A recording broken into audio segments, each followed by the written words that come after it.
అమరావతి రాజధాని నగర నిర్మాణ పనుల పునఃప్రారంభోత్సవం అట్టహాసంగా సాగింది. అత్యంత ఆర్భాటంగా నిర్వహించారు. ప్రధానమంత్రి రాకతో పూర్తిగా అమరావతి పట్టాలెక్కినట్టే అని ప్రభుత్వ వర్గాలు చెబుతున్నాయి. అంతా బాగానే ఉంది.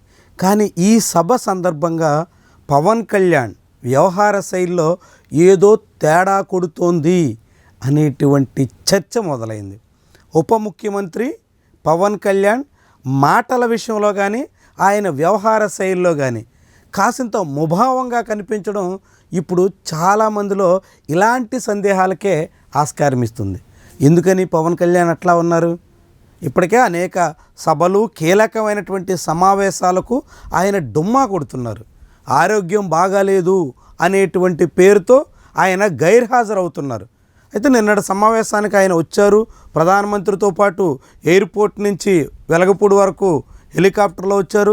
అక్కడ ఆయన స్వాగతం పలికారు. తర్వాత వేదిక మీద ప్రధానమంత్రితో చాలా సన్నిహితంగా మెలిగారు.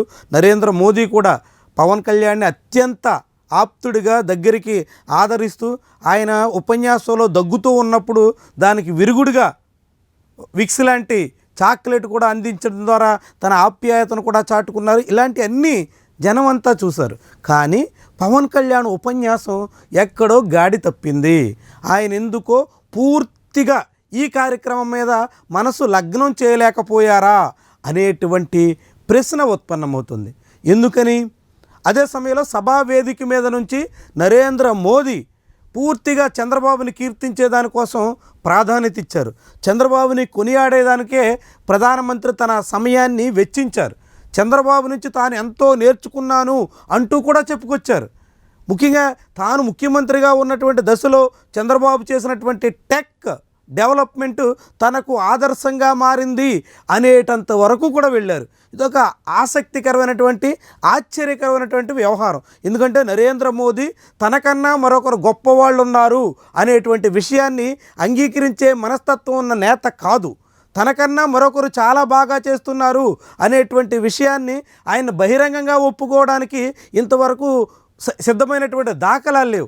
అలాంటిది చంద్రబాబు నాయుడుని ఉద్దేశించి నరేంద్ర మోదీ ఆ స్థాయిలో స్తుతించడం అన్నది చాలా చాలా ఆసక్తికరమైనటువంటి వ్యవహారం. ఆ సమయంలో చంద్రబాబు అత్యంత ఉల్లాసంగా మోడీ కీర్తనల్ని ఆస్వాదిస్తూ ఆనందిస్తూ వేదిక సాక్షిగానే ఆయన ముసిముసి నవ్వులు నవ్వుకుంటూ గడిపేశారు. ఇది పవన్ కళ్యాణ్కి గిట్టలేదా? ఇంతటి కీర్తనలు, ఈ రీతిలో చంద్రబాబుని కొనియాడేటువంటి కార్యక్రమం ఉప ముఖ్యమంత్రికి రుచించలేదా అనేటువంటి సందేహం వస్తుంది. అంతగా చంద్రబాబుని కీర్తించినటువంటి నరేంద్ర మోదీ పవన్ కళ్యాణ్ ఉద్దేశించి కేవలం ముక్తసరి మాటలతో సరిపెట్టేశారు. ఒకటి అరా మాటలు తప్ప పవన్ కళ్యాణ్ని ప్రస్తావించిన దాఖలాలు కూడా లేవు. పవన్ కళ్యాణ్ గురించి మోదీ పెద్దగా పట్టించుకోలేదు. ఇది ఎందుకు జరిగింది అనేటువంటి చర్చ కూడా మొదలైంది.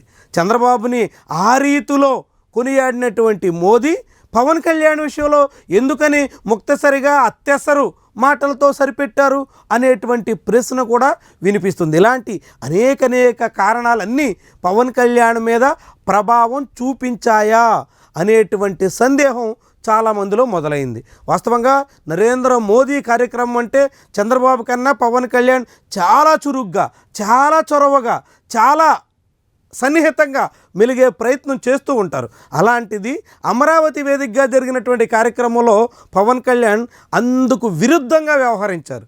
వాస్తవానికి గతంలో చంద్రబాబు నాయుడు ల్యాండ్ పూలింగ్లో 50,000 ఎకరాల వరకు తీసుకోవడాన్నే పవన్ కళ్యాణ్ తప్పుపట్టారు. ఇప్పుడు చంద్రబాబు నాయుడు రెండో విడత ల్యాండ్ పూలింగ్ అంటూ మరొక 44,000 ఎకరాల వరకు భూమిని సేకరించేదానికి సన్నాహాలు చేస్తున్నటువంటి తరుణంలో పవన్ కళ్యాణ్ మీద ఒత్తిడి పెరుగుతోంది. దీన్ని ఆయన జీర్ణం చేసుకోలేకపోతున్నారా? ఇలాంటి విధానాల్ని ఆయన సహించలేకపోతున్నారా అనేటువంటి సందేహం కూడా కలగక మానదు. అదే సమయంలో తన సోదరుడు నాగేంద్రబాబుకి ఇచ్చినటువంటి హామీ కూడా నెలల తరబడి వాయిదా పడుతుందే తప్ప అది అమలయ్యే సూచనలు కూడా కనిపించట్లేదు. ఇది కూడా పవన్ కళ్యాణ్ కాసింత ఇబ్బందికరమైనటువంటి వాతావరణంలో కొనసాగడానికి మరో కారణంగా చాలామంది అంచనా వేస్తున్నారు.